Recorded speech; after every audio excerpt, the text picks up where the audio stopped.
ಒಮ್ಮೆ ಬೇಡನು ಅರಣ್ಯಕ್ಕೆ ಹೋಗಿ ಒಂದು ಮರದಡಿ ಬಲೆಯನ್ನು ಹಾಸಿದನು.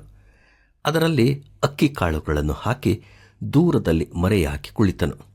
ಸಂಜೆ ಸಮಯ ಹಕ್ಕಿ ಗುಂಪೊಂದು ದೂರದಿಂದ ಹಾರಿ ಬಂದಿತು.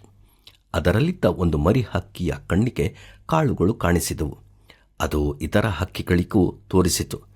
ಆಗ ಆ ಗುಂಪಿನಲ್ಲಿದ್ದ ಹಿರಿಯ ಹಕ್ಕಿ ಮರಿಗಳನ್ನು ಅಲ್ಲಿ ಹೋಗದಂತೆ ತಡೆಯಿತು.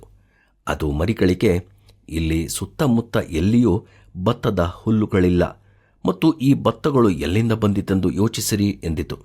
ಆಗ ಮರಿ ಹಕ್ಕಿಗಳು, ಈ ರೀತಿಯಾದ ಅಕ್ಕಿಗಳು ಮತ್ತೆ ನಾಳೆ ನಮಗೆ ದೊರೆಯುತ್ತದೆಯಾ ಎಂದು ಕೇಳಿದವು. ಈಗ ಹೋಗಿ ತಿನ್ನೋಣ ಬನ್ನಿ ಎಂದಿತು. ಹಿರಿಯ ಹಕ್ಕಿ, ನಾಳೆಯ ಬಗ್ಗೆ ಚಿಂತೆ ನಿಮಗೇತಕ್ಕೆ? ನಾಳೆಗೆ ದೇವರಿದ್ದಾನೆ, ಆತನು ಅನುದಿನವೂ ನಮ್ಮನ್ನು ಪೋಷಿಸುವ ದೇವನಾಗಿದ್ದಾನೆ ಎಂದು ಹೇಳಿತು. ಆದರೂ ಮರಿಗಳು ಮಾತನ್ನು ಕೇಳದೆ ಅಕ್ಕಿಗಳನ್ನು ತಿನ್ನಲು ಹೋಗಿ ಬಲೆಯಲ್ಲಿ ಸಿಕ್ಕಿಕೊಂಡವು. ಹೌದು ಪ್ರಿಯರೇ, ಇದೇ ರೀತಿಯಲ್ಲಿ ಸೈತಾನನು ನಾನಾ ರೀತಿಯಲ್ಲಿ ಬಲೆಗಳನ್ನು ನಮ್ಮ ಮುಂದೆ ಹರಡಿಸಿರುತ್ತಾನೆ. ನಾವು ಎಚ್ಚರಿಕೆಯಿಂದ ಸೈತಾನನನ್ನು ಜಯಿಸುವವರಾಗಿರಬೇಕು.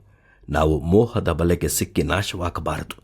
ನಾವು ಕಣ್ಣಿನ ಆಸೆ, ಹೃದಯದ ಇಚ್ಛೆಗೆ ಹಾಗೂ ಬದುಕು ಬಾಳಿನ ಡಂಬಕ್ಕೆ ಒಳಗಾಗದಂತೆ ನಮ್ಮನ್ನು ನಾವೇ ಕಾಪಾಡಿಕೊಳ್ಳಬೇಕು. ನಾನು ಹೇಳುವುದು ಸರಿತಾನೆ?